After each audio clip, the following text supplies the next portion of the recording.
Ishtar e Gilgamesh, e a morte de Enkidu. Gilgamesh lavou seus longos cabelos e limpou suas armas, jogou os cabelos para trás dos ombros, tirou as roupas manchadas que vestia e trocou-as por novas. Ele colocou seus mantos reais e os ajustou ao corpo. Ao vestir a coroa, a gloriosa Ishtar elevou seus olhos e divisou a beleza de Gilgamesh. Ela disse: Vem comigo, Gilgamesh, e sê meu consorte. Infunde-me a semente de teu corpo. Deixa-me ser tua mulher e serás meu marido. Arrearei para ti uma carruagem com ouro e lápis lazuli. As rodas serão de ouro, as trompas de cobre. Em vez de mulas, terás para puxá-la os poderosos demônios da tempestade. Ao entrares em nossa casa, envolvida na fragrância do cedro, terás a soleira e o trono a beijar-te os pés. Reis, tiranos e príncipes se curvarão à tua presença. Eles te trarão tributos das montanhas e das planícies. Tuas ovelhas darão à luz gêmeos e tuas cabras trigêmeos. Teus burros de cargas serão mais rápidos do que as mulas. Nada se igualará a teu gado, e os cavalos de tua carruagem serão conhecidos em terras distantes por sua velocidade. Gilgamesh abriu a boca e respondeu à gloriosa Ishtar: Se vos tomar como esposa, que presentes poderei oferecer em troca? Que vestes e perfumes poderia te dar? De bom grado dar-vos-ia pão e todo tipo de comida à altura de um deus. Dar-vos-ia de beber um vinho digno de uma rainha. Eu abarrotaria vosso celeiro de cevada. Mas fazer de vós minha esposa, isso não. O que seria de mim? Fostes para vossos amantes como um braseiro que arde sem chama no frio, como uma porta que não protege do vento cortante ou da tempestade. Uma fortaleza que esmaga sua guarnição, uma jarra que enegrece o ombro de quem a carrega, um odre que escoria e esfola a pele de seu portador, uma rocha que cai do parapeito, um ariete vindo do inimigo, uma sandália que faz tropeçar aquele que a veste. Qual de vossos amantes chegastes alguma vez ao mar para sempre? De qual de vossos pastores não vos cansastes? Escutai-me enquanto conto a história de vossos amantes. Havia Tamuz, o amor de vossa juventude. Decretastes por ele o choro e a lamentação, ano após ano. Amastes o multicolorido gaio, mas ainda assim desferistes um golpe contra sua asa, quebrando-a. Agora, pousado em alguma árvore do bosque, ele chora: Cape, cape, minha asa, minha asa. Amastes o leão de tremenda força.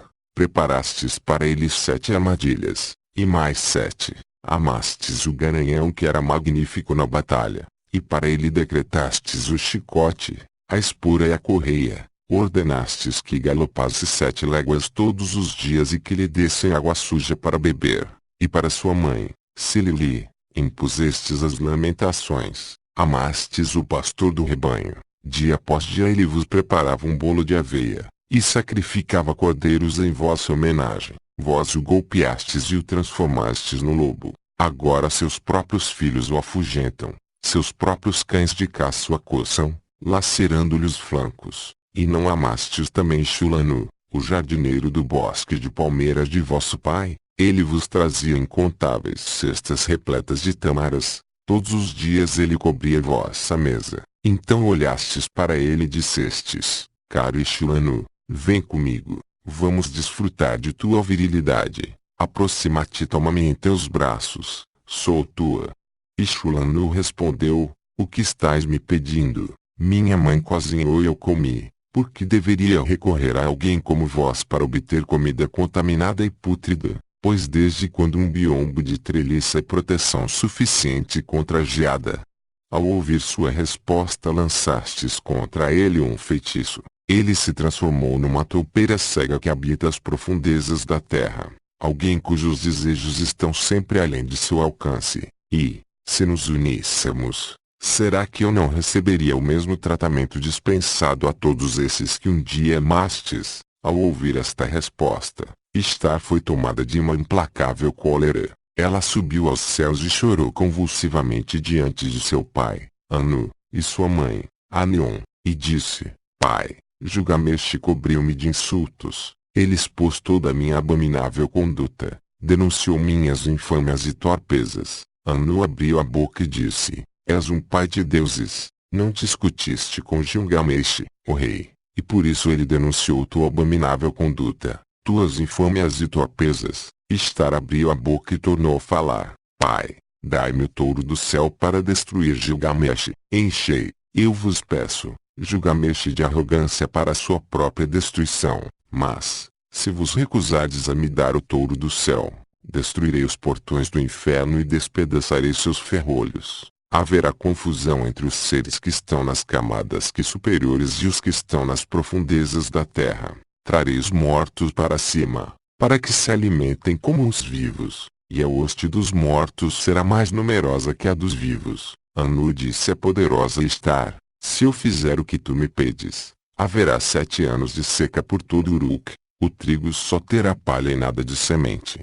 Guardaste uma quantidade suficiente de grãos para as pessoas e capim para o gado. Istar replicou: guardei grãos para as pessoas e capim para o gado. Há uma quantidade suficiente de grãos e capim para os 7 anos de trigo sem semente. Ao ouvir a resposta de Istar, Anu entregou-lhe o touro do céu para que fosse conduzido pelo cabresto até Uruk.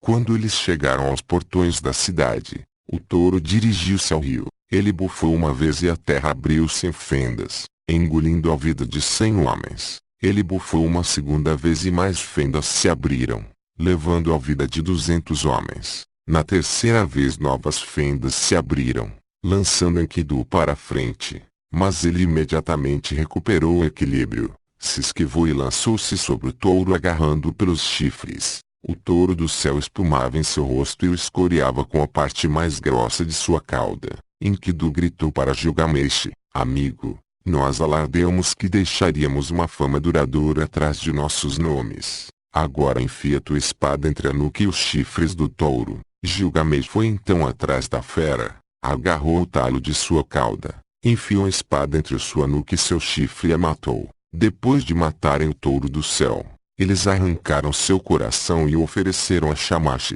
Os 2 irmãos então descansaram, mas Istar levantou-se e escalou a grande muralha de Uruk. Ela pulou para a torre e proferiu uma maldição: ai de Gilgamesh, pois zombou de mim ao matar o touro do céu. Ao ouvir essas palavras, Enkidu arrancou a coxa direita do touro e atirou-lhe ao rosto, dizendo: se pudesse colocar minhas mãos em ti, é isso que te faria, e açoitaria com as entranhas o teu corpo. Istar então conclamou sua gente, as prostitutas do templo, as jovens que cantavam e dançavam, as cortesãs, em torno da coxa do touro do céu.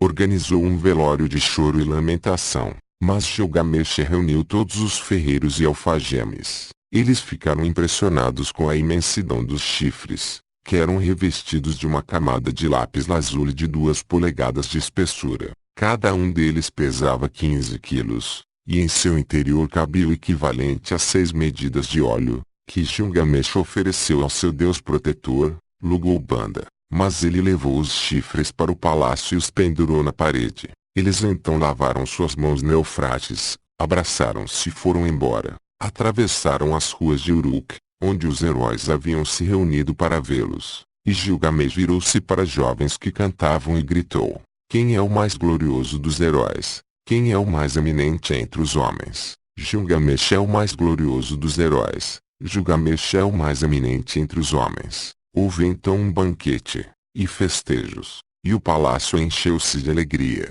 até os heróis se deitarem, dizendo: descansaremos agora até o amanhecer. Quando a manhã chegou, Enkidu levantou-se e gritou para Gilgamesh: ó, meu irmão, que sonho tive esta noite. Anu, Enlil, e o celestial Shamash se reuniram em conselho.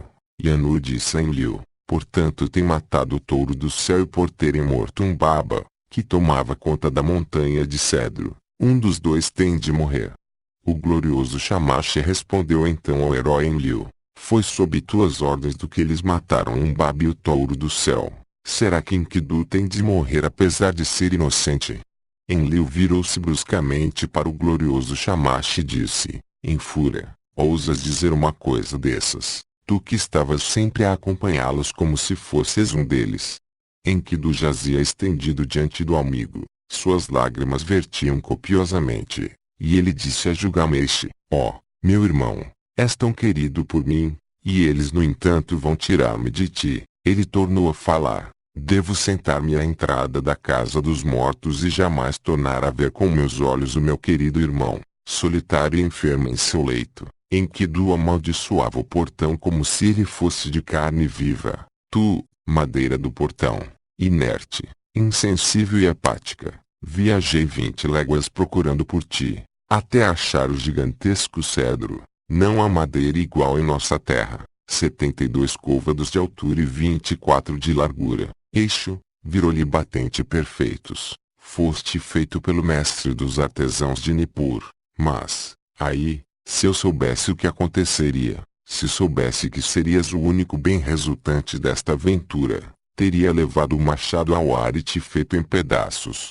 e em teu lugar construiria aqui um portão de vime. Aí, se pelo menos tivesses chegado aqui por obra de algum futuro rei, ou se um Deus te tivesse criado, que lhe apague o meu nome e o substitua pelo seu, que a maldição recaia sobre sua cabeça em vez de tombar sobre a de Enkidu. Ao primeiro brilho da alvorada, Enkidu levantou a cabeça e chorou diante do Deus Sol. Suas lágrimas corram por seu rosto ao brilho da luz solar. Deus Sol, eu vos imploro, a respeito daquele caçador infame. Aquele caçador vil, por culpa de quem vinha receber menos que meu companheiro, fazei com que capture menos presas, tornai a caça mais escassa, fazei com que ele se enfraqueça, que receba a menor parte nas divisões entre os caçadores, que suas vítimas fujam de suas armadilhas. Depois de imprecar contra o caçador até desabafar seu coração, ele se voltou para a rameira. Crescera nele uma necessidade de também amaldiçoá-la.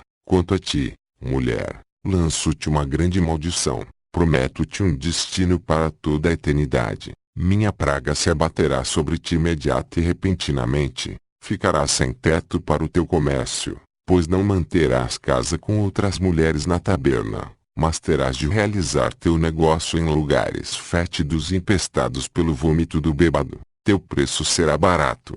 Teus pequenos furtos serão lançados com desdém ao chão de tua choupana. Tu te sentarás na encruzilhada poeirenta do quarteirão dos olheiros. Farás tua cama à noite sobre um monte de estrume, e durante o dia tomarás teu lugar sob a sombra da muralha. Sarças e espinhos rasgarão teus pés. O bêbado e o sóbrio te golpearão o rosto e sentirás dores na boca. Que sejas despojado de tuas tintas purpúreas. Pois também eu na selva com minha mulher tinha todos os tesouros que desejava. Ao ouvir as palavras de Enkidu, Shamash gritou-lhe do céu: Enkidu, por que amaldiçoas a mulher, a concubina que te ensinou a comer pão digno dos deuses e a beber o vinho dos reis? Ela, e colocou sobre ti um magnífico traje, não foi ela quem te deu o glorioso Gilgamesh por companheiro, e Gilgamesh, teu próprio irmão, não fez ele com que te deitasses num leito real e te reclinasses sobre um diva à esquerda de seu trono.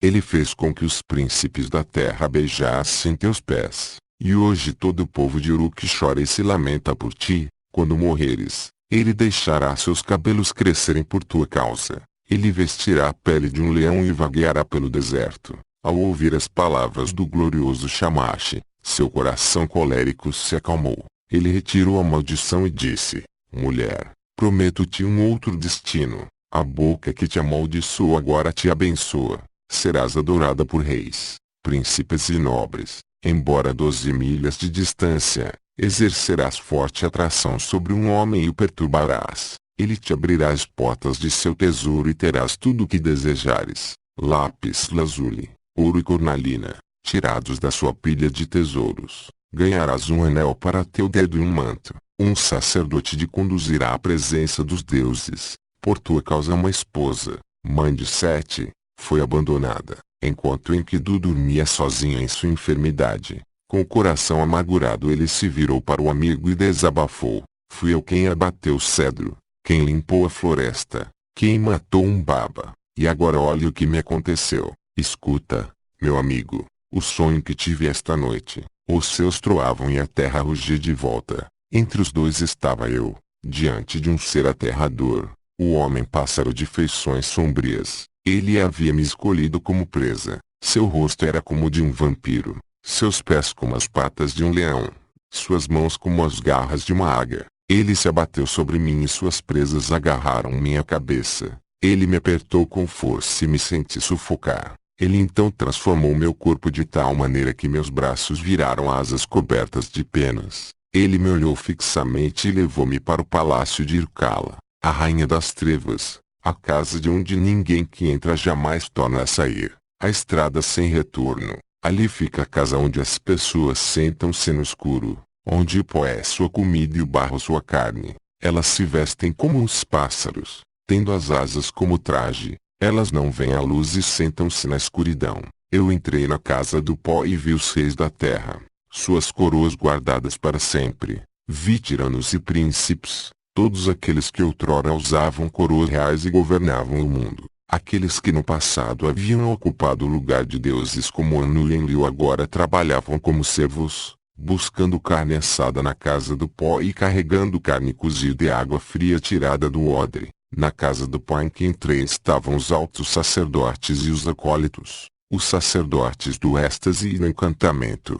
Lá se encontravam os servidores do templo e Etana, o rei de Kish, a quem outrora Aga carregou para o céu. Também vi Samucan, o deus do gado, e Ereshkigal, a rainha do mundo inferior, e, agachada em frente a ela, Belet-Sheri, escriba dos deuses e guardiã do livro da morte. Ela estava lendo uma tábua que tinha em suas mãos. Ela levantou a cabeça, me viu e falou: "Quem trouxe-te aqui?" Eu então acordei e parecia um homem sangrado que erra solitário por entre os juncos. Alguém que foi agarrado pelo intendente cujo coração bate disparado, cheio de agonia e terror. Gilgamesh havia se despido. Ele escutou as palavras do amigo e chorou intensamente. Ele abriu a boca e disse a Enkidu: "Quem na Uruk das poderosas muralhas tem tamanha sabedoria?" Coisas estranhas foram ditas. Por que teu coração fala assim tão estranhamente? Teu sonho foi grandioso, mas terrível. Devemos conservá-lo na memória apesar de seus horrores, pois ele demonstra que a miséria acaba abatendo-se sobre o homem saudável, que o fim da vida é doloroso. E Gilgamesh lamentou: "Rezarei agora aos grandes deuses, pois meu amigo teve um sonho luminoso." O dia do sonho chegou ao fim, e Enkidu jazia enfermo. Passou um dia inteiro no leito e seu sofrimento aumentou. Enkidu disse a Gilgamesh, o amigo por quem ele abandonara sua vida no meio da natureza: "Houve época em que lutei por ti, pela água da vida, e agora eu não tenho nada." Enkidu passou um segundo dia no leito e Gilgamesh velou por ele, mas a doença piorou. No terceiro dia, ele chamou Gilgamesh, acordando-o. Enkidu estava fraco e seus olhos já não enxergavam mais de tanto chorar. 10 dias se passaram e seu sofrimento aumentava. 11, 12 dias, e Enkidu continuava em seu leito de dor. Ele então chamou Gilgamesh e disse: "Amigo, a grande deusa me amaldiçoou e devo morrer na vergonha. Não morrerei como um homem que tomba durante a batalha. Eu temia ser derrubado na luta, mas feliz é aquele que morre lutando, pois eu morrerei na vergonha." E Gilgamesh chorou por Enkidu. Ao primeiro brilho da alvorada ele elevou sua voz e falou aos conselheiros de Uruk: "Ouvi-me, homens ilustres de Uruk. Choro por Enkidu, meu amigo. Com as lágrimas pungentes da mulher aflita choro por meu irmão. Ó, Enkidu, meu companheiro, foste o machado que levava ao meu lado, a força do meu braço, a espada em meu cinturão, o escudo que me protegia, um glorioso manto, meu mais belo ornamento. Um destino cruel roubou de mim, o asno selvagem e a gazela que como pai e mãe te criaram. Todas as criaturas de cauda longa que te alimentaram choram por ti. Todas as coisas agrestes das campinas e dos pastos, as trilhas que amavas na floresta dos cedros, noite e dia murmuram, que os homens ilustres de Uruk, a cidade das poderosas muralhas, chorem por ti, que o dedo que abençoa se estenda para pranteá-lo. Enkidu, meu jovem irmão, ouve, um eco atravessa todo o país como um lamento de mãe. Choram todos os caminhos que juntos percorremos, e as feras que caçamos, o urso e a hiena, o tigre e a pantera, o leopardo e seu leão, o veado e o cabrito montes, o touro e a corça, os rios cujas margens percorríamos choram por ti, o Ula do Elão e o querido Eufrates, de onde tirávamos água para os odres. A montanha que escalamos para o sentinela matar chora por ti, os guerreiros de Uruk, cidade das poderosas muralhas, onde o touro do céu foi morto,